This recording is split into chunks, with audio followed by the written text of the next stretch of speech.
Hi, my name is Paul Smythe from Roland Corporation here in Australia. Today I'm going to show you how you can make endless variations from the loops found in the already extensive Beatscape library. I'm going to chop up the phrases in Beatscape and rearrange them using the Step Sequencer. Okay, let's get started.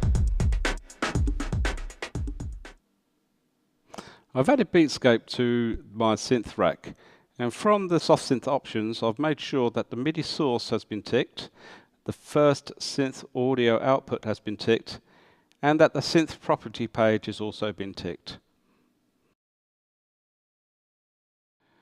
I've tabbed the Beatscape instrument. I've also tabbed the Step Sequencer editor. This will make it easy for me to jump from one screen to another. In the Step Sequencer editor, I've increased the number of beats to 8. From the Beatscape loop library, I'm going to choose a set of sounds called Chiba Boy. Let's hear what the combo loop sounds like.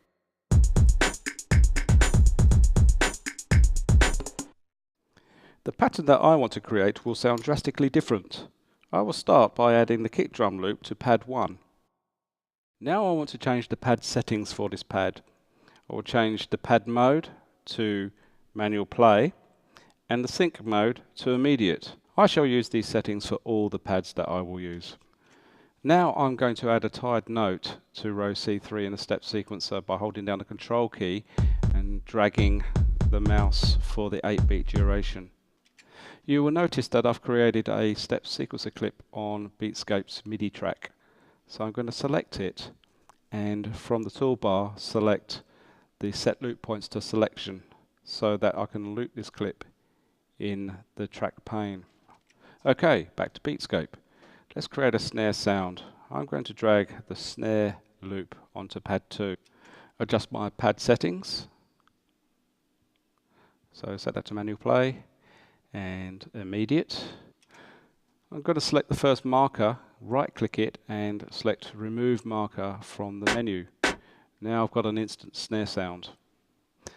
Go to the Step Sequencer and program in these snare hits on the second row of the Step Sequencer.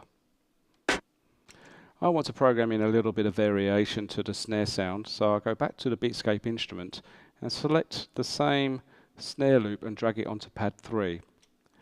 I'll make those pad adjustments again. So that's manual play and immediate.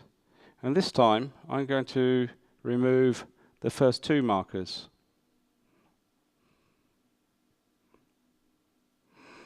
So it starts with that nice little fill. I'll go to the Step Sequencer and program in some short tied notes where I want those fills to occur.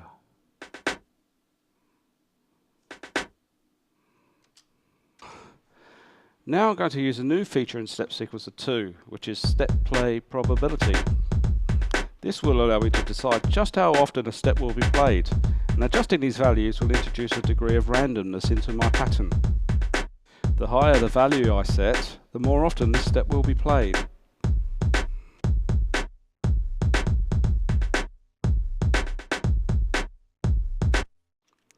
Using the techniques I discussed earlier, I've added a hi-hat pattern.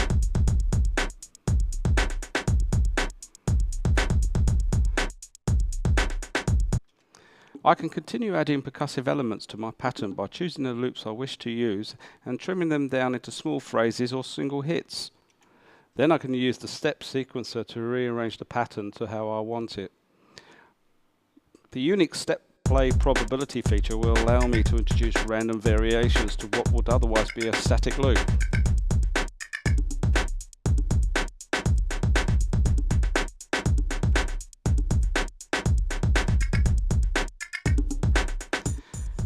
By also using the effects in Beatscape as well as the pitch and pan functions, I can create no end of fresh loops from the existing Beatscape loop library.